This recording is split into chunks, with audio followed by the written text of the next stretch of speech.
Ladies and gentlemen, thank you for coming, and I am doing this Buddhist comedy especially to honor our favorite Crystal. Buddhist. Here's a problem. About a year ago, I did similar type of comedy in Hindu temple because there was a all religious meeting, and Hindu temple told me to do the Buddhist comedy. The strange part was that everybody laughed except Buddhist monks. So this will be maybe my last step here. I could be excommunicated. So the funny part of is the Buddhism and humor go together. A lot of people have maybe not, but Buddha is a very serious guy. So people don't know Buddhism and religion mixed together. But if you look at the Dalai Lama's infectious bubble-like laughter, you can't miss it. Chogyen Trungpa Rinpoche, who I am affiliated with the Shambhala Center, he says, if there was no humor, there wouldn't have been Buddhism. He also said, we all have, in his words, clitoris on our heart. And that gets excited when you laugh.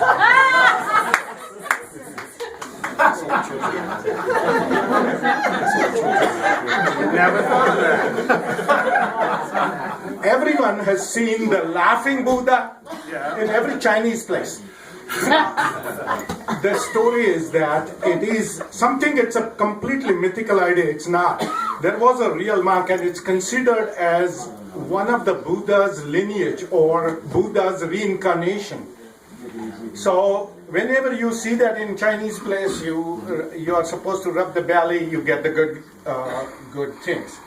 So that's one aspect. One of the issue that is very interesting is about when Buddha became enlightened, he refused to go in nirvana. And he said, I will reincarnate and come back over and over till everyone gets it. When I heard that, oh my God, we both will be punished if you don't get it. I have to come back again and again and again and tell you all these jokes. Maybe I haven't done it unless I have a deja vu. Maybe it's a punishment? Okay, now, just to start with, oh my God, how screwed up all this? A Buddhist humor in a Christian church by a Hindu comedian? It doesn't make sense. How many, well, let me ask you this. How many believe in reincarnation?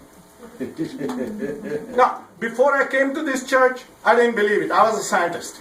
And I like unity doesn't take a position. You decide, whatever. So it was like a relief. Now I study Buddhism. I already have too many worries in this life. Now I have to worry about the next life too.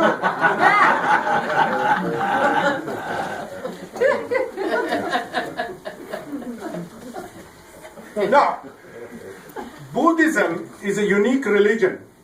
A lot of people think Buddha was atheist. But only Americans in the entire world will understand this. When Buddha was asked by a congressional committee, do you believe in God? He said, I take fifth. Now, there are one of the problem with Buddhism is that Buddhists don't believe in soul. That's why Buddhists never sing blues. No soul.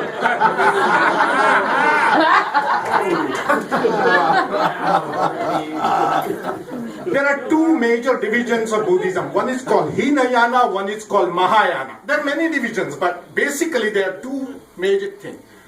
Hina means small, Yana means vehicle, Maha means big, and yana means vehicle again. Oh, I'm a poor guy. I drive Chevy Metro. So on the back side of my car, I have a sign saying, my other vehicle is Mahayana. So a lot of people, those who know the word, he must be a rich guy driving Mercedes Benz or BMW. All I mean is CDT above us. That's my Mahayana. Now, all of you know, Dalai Lama is a very cool guy. He always seems to be very happy. Once a year, for sure I know, he get angry, mad, frustrated. That too on birthday. Get out of. How that happen? When somebody like him gets thousands of gift cards and thousands of gifts and flowers and all, why would somebody like Dalai Lama gets disappointed at the end of the birthday? Why? Because everything is made in China.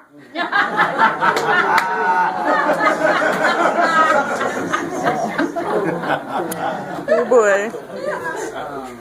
Now, Zen Buddhism, as you know, Heather gave a talk that don't live with answer, just live with a question. And that's what Zen Buddhism comes. And they always look everything upside down. I'll give you some examples.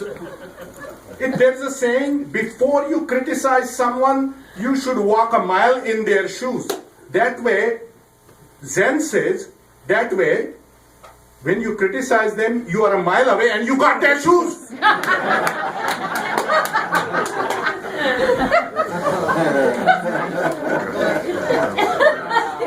You must have heard this.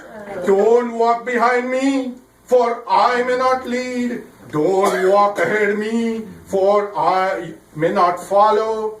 Do not walk beside me, for the path is narrow. Zen Buddhist said, hey, just buzz off and leave me alone. You heard, give a man a fish and he will eat for a day. Teach him how to fish, and Zen says he will sit in a boat and drink beer all day. Now, it's very interesting. There's a story. A young Western guy went to Himalayan mountains, saw a beautiful monastery, Buddhist monastery. He fell in love with it. He said, I want to join.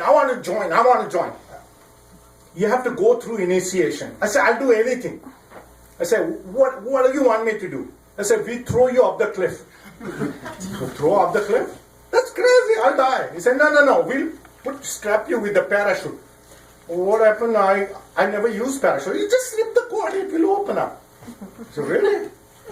Well, suppose you have plan B, suppose it doesn't open. He said, well, if it doesn't open, just remember the mantra, Buddha, oh Buddha. I said, really? I said, look, we are all here.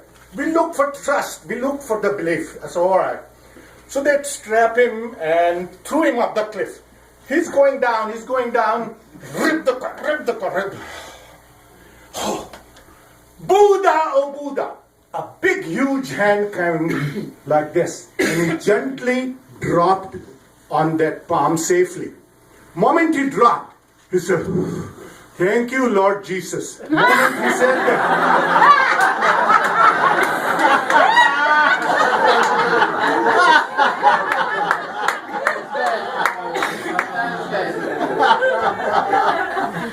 there was a Western monk. He was a Western guy. He was so impressed by Buddhism, but he couldn't travel. So he started looking here. 200 years ago in Colorado, there was a first Buddhist monastery was established, and the monks were absolutely serene, peaceful, celibate every day. So he just fell in love. He said, I want to join here.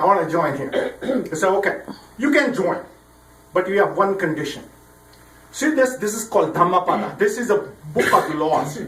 And we don't print it because it's very monastic and very selective, sacred. So you have to write your own. So this big one, you see, yeah. Once you finish that, you are part of our beautiful community. So okay, he took the book. He said, wait a second. Is this the original? Because no, this is the original was translated 200 years ago, and then it kept on. This is the translation. So what if somebody made a mistake? So the librarian said, you could be right. Let me do this. Let me go down in the cellar where we have original Dhammapada's translation and bring it up. He went down and didn't come for a long time. So another abbot came. He said, where is this? Another guy went down.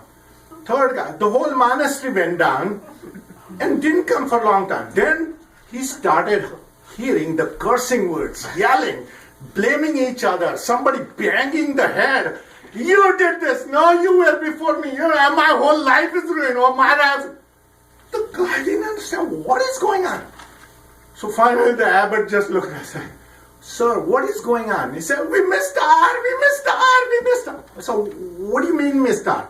While translating, while transferring, one letter, R, was missing. So he said, what's a big deal? Why it ruined your life? Why are you fighting for that? So you will say, what was the word?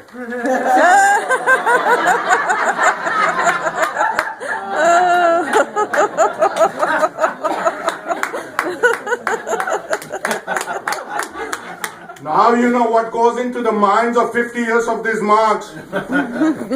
Okay. Finally, I want to end. Everybody goes to the Chinese restaurant and get those fortune cookies.